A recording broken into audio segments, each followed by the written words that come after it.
You remember the moment your body knew before your mind did. You were standing there, phone in your hand, rereading the same message.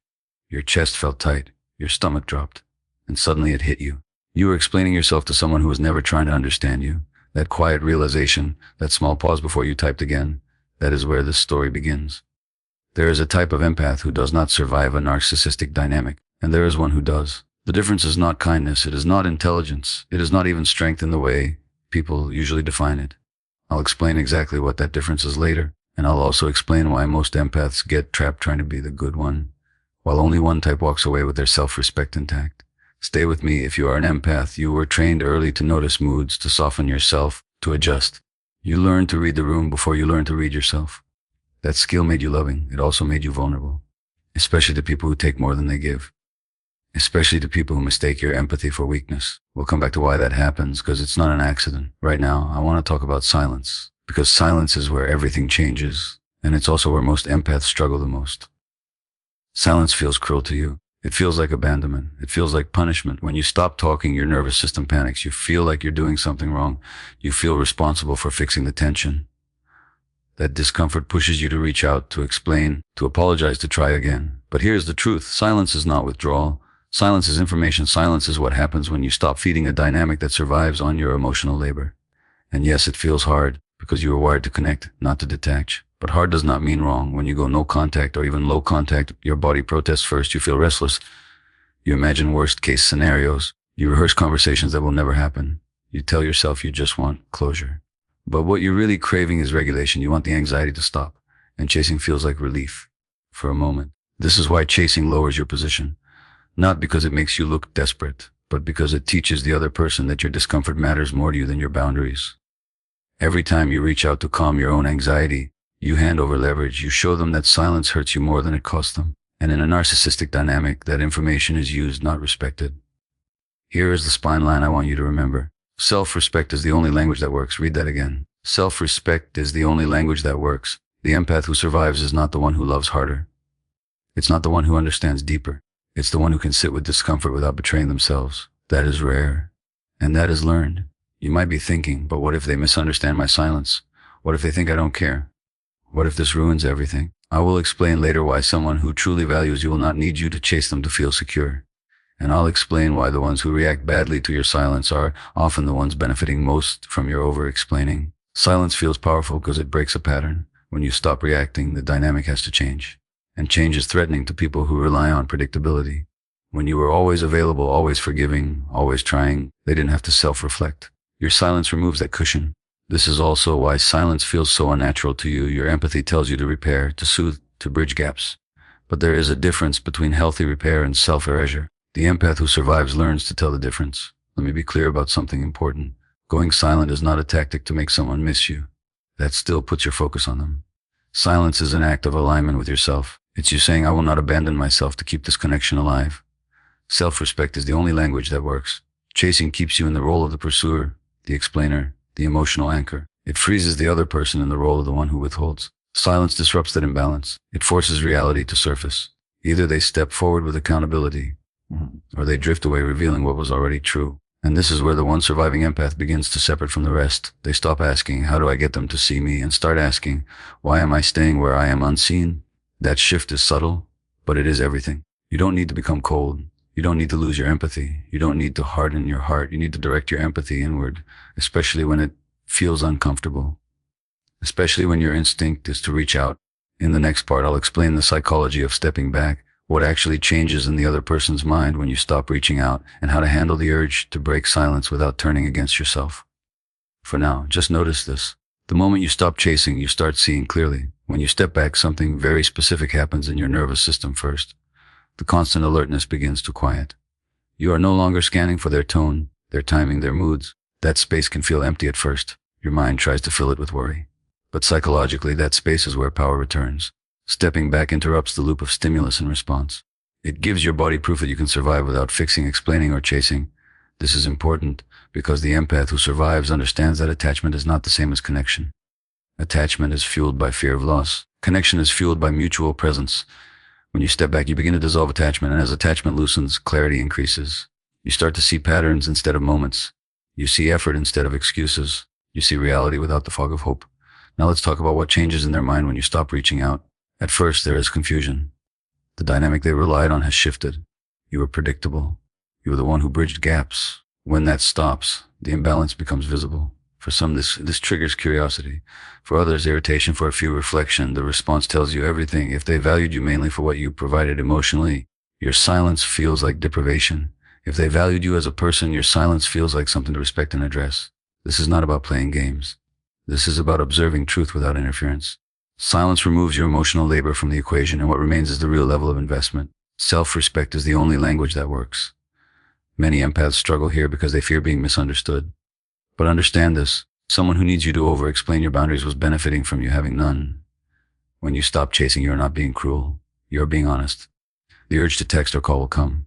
It always does. It shows up as a thought that sounds reasonable, just checking in, just clearing the air, just one message. This is not intuition. This is anxiety looking for relief. And relief is not the same as resolution. Here is how you handle that urge in a way that does not turn against yourself. First, pause for 10 minutes. Do not decide anything in the surge. Put your phone down. Let your body feel the discomfort without acting on it. The urge peaks and falls like a wave. If you don't ride it, it passes. Second, ask yourself one grounding question. If I send this message, am I honoring my self-respect or trying to manage my anxiety? Be honest. The body does not lie. If the answer is anxiety, you wait. Third, redirect the energy physically. Move your body, walk, stretch, breathe deeply into your chest and belly. This is not distraction. This is regulation. Your nervous system needs proof of safety, not words from someone else. Fourth, write the message you want to send, but do not send it. Put it in a notes app or on paper. This allows expression without consequence. Often, once the words are out, the urgency dissolves. Self-respect is the only language that works. Now let's talk about what you focus on daily instead of chasing, because silence alone is not enough. What you replace the pattern with matters. You begin by returning attention to your own life in practical ways. You keep small promises to yourself. You eat regularly. You sleep. You complete tasks you've been postponing. These may seem basic, but they rebuild trust with yourself. You also shift your focus from their behavior to your boundaries. Instead of asking why they did what they did, you ask what you are willing to tolerate going forward.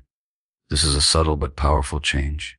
It moves you from analysis to authorship. Emotionally, you practice staying with your feelings without outsourcing them.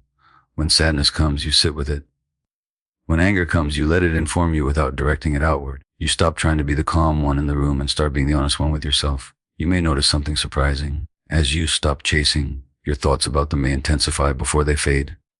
This is normal. The mind protests the loss of a familiar pattern. But if you stay steady, the thoughts lose their charge. You begin to feel less hooked, less reactive. You start to feel taller inside. Self-respect is the only language that works. This is the psychology the surviving empath understands. Power is not force. It is stability. It is the ability to stay rooted in yourself when the other person wavers. When you do this, two outcomes become possible. Either the other person steps forward differently or you step away with clarity. Both are wins. Stepping back is not about teaching someone a lesson. It is about teaching yourself that you are not required to chase love. Love that requires self-abandonment is not love. It is a transaction you no longer agree to. As you practice this, you may feel moments of grief. You may realize how much you were carrying alone. Let that realization land. It is not a failure. It is awareness. Awareness is what ends cycles. In the next part, we will talk about what to do if they come back and what to do if they don't. We will talk about boundaries, pace, and how silence ultimately reveals truth either way. For now, stay here. Stay steady. You are not losing anything by standing still. If they come back, this is the moment where everything you've learned is tested, not by their words, but by your ability to stay grounded. When someone returns after silence, it can feel validating. Your body may relax. Your mind may rush ahead. Slow down. Coming back is not the same as showing up differently. You don't meet them where you used to be. You meet them where you are now. You set boundaries without announcing them. You move at a pace that protects your nervous system. You don't rush intimacy, explanations, or emotional access. You watch for consistency over time, not intensity in the moment. Anyone can be attentive for a few days. Only someone serious can be steady over weeks. Your standards are quiet but firm. Respect is non-negotiable. Accountability is required, not hinted at.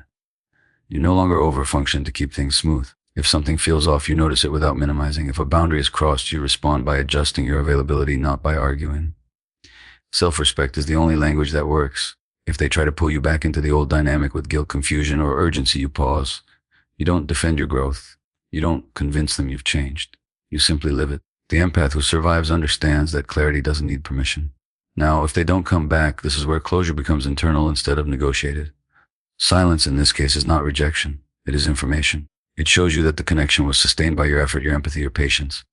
That realization can hurt. Let it Pain that tells the truth is better than comfort built on illusion. You give yourself permission to grieve without chasing answers. You don't keep doors cracked open just in case. You close them gently but fully. Dignity lives in finality. You stop waiting to be chosen and start choosing yourself consistently. Moving forward does not mean forgetting. It means integrating the lesson. You take what you learned about your patterns, your limits, your needs, and you carry that wisdom into the next chapter. You stop romanticizing people who could not meet you. You stop questioning your worth because someone else couldn't rise to it. Self-respect is the only language that works. Here is the truth that holds both outcomes. Silence reveals truth either way.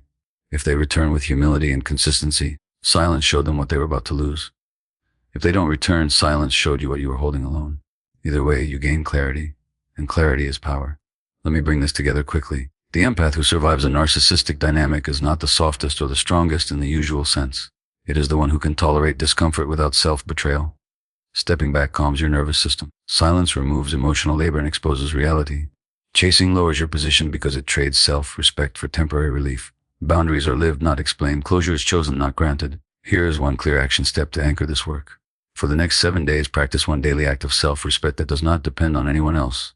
One boundary you keep, one promise you honor, one moment where you pause instead of chase. Write it down.